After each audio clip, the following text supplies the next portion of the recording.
Hello friends, आज के analysis की शुरुआत हम निफ्टी के 2 आवर चार्ट से करेंगे। 2 आवर चार्ट में हमने पहले देखा था ये एक इम्पल्सिव डिक्लाइन ए और 1 और ये करेक्टिव बाउंस बी और 2।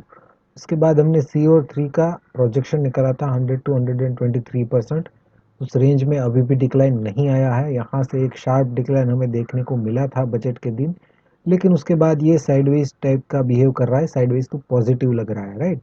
अभी हम क्या करेंगे, यहाँ से सी और 3 जो शुरू हुआ है उस पर अगर हम फोकस करें तो यहाँ तक एक डिक्लाइन हुआ है, उसके बाद ये बाउंस हुआ है।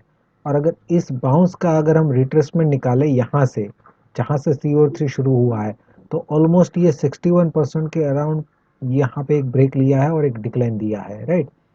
तो अगर ये सी और 3 के अंदर ए और 1 और बी और 2 है, तो सी और 3 का प्रोजेक्शन यहाँ पे 100 टू 123% की रेंज हमने निकाली है, जो इसके अंदर ही आ रही है, राइट।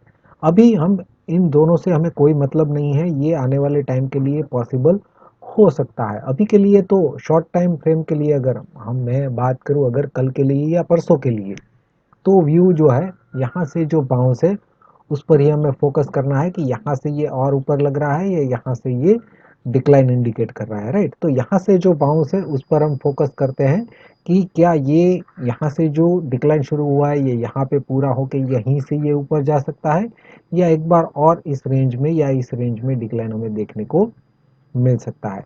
तो ये बाउंस को हम देखते हैं स्मॉलर टाइम फ्रेम में। यहाँ पे अगर हम देखें तो यहाँ से पहला वाला बाउंस है, इसको हम डब्ल्यू काउंट कर रहे हैं। ये काउंटिंग मैंने बहुत टाइम स्पेंड करके दिया है, राइट। तो ऐसे ही नहीं दे दिया है। ये बाउंस जो है ये एबीसी टाइप का बाउंस है, राइट। तो यहाँ से ये पहला वाला बाउंस है, इसको हमने डब्ल्यू काउंट किया है। उसके बाद एक्स आता है, राइट। तो एक्स में भी डबल जिगजैग करेक्शन हो सकता है, तो एक्स के अंदर ये डब्ल्यू, एक्स और वाई, यहाँ पे ये एक्स वेव बना है, राइट। ये डब्ल्यू, ये एक्स और वाई में फिर से यहाँ पे एक एबीसी, राइट। तो डब्ल्यू एक्स वाई करके यहाँ तक एक करेक्टिव पैटर्न हमें लग रहा है। अगर ये करेक्टिव पैटर्न यहीं पे पूरा हो चुका है तो ये 1 होना चाहिए, ये 2 होना चाहिए, और यहाँ से ओपनिंग जो है ये लाइन के नीचे ही अगर होता है तो यहाँ से डिक्लाइन हम एक्सपेक्ट कर सकते हैं। लेकिन अगर ये करेक्शन अभी भी कंटिन्यूएशन में है और ये फिर से एक्स है, तो ये डब्ल्यू एक्स वाई एक्स और यहाँ से फिर से ये जेड के लिए इसके ऊपर जा सकता है। तो इस केस में ये ट्रिपल जिगजैग करेक्शन बन सकता है अगर इसके ऊपर एक और हाई बनाता है तो, राइट। अगर यहाँ पे करेक्शन पूरा हो चुका है तो मेरे ख्याल से ओपनिंग इसके नीचे ही होना चाहिए, तभी हम यहाँ पे करेक्शन पूरा मान लेंगे।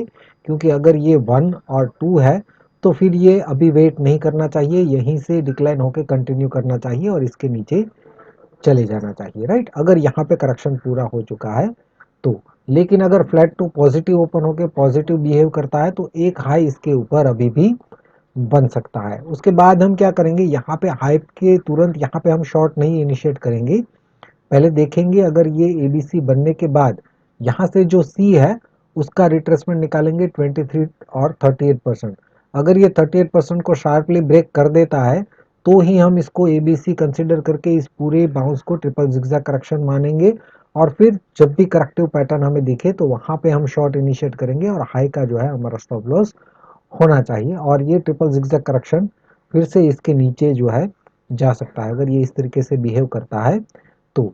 अगर यहाँ पे ये बाउंस देने के बाद ये रेंज में करेक्टिव डिक्लाइन करके 38% का सपोर्ट लेता है तो फिर ये कंटिन्यू कर सकता है, राइट। इसलिए हम वेट करेंगे कि ये 38% तक ये शार्प डिक्लाइन मिल जाना चाहिए एबीसी बनने के बाद, तो ही हम करेक्टिव में शॉर्ट इनिशिएट करेंगे और हाई का स्टॉप लॉस रखेंगे, राइट।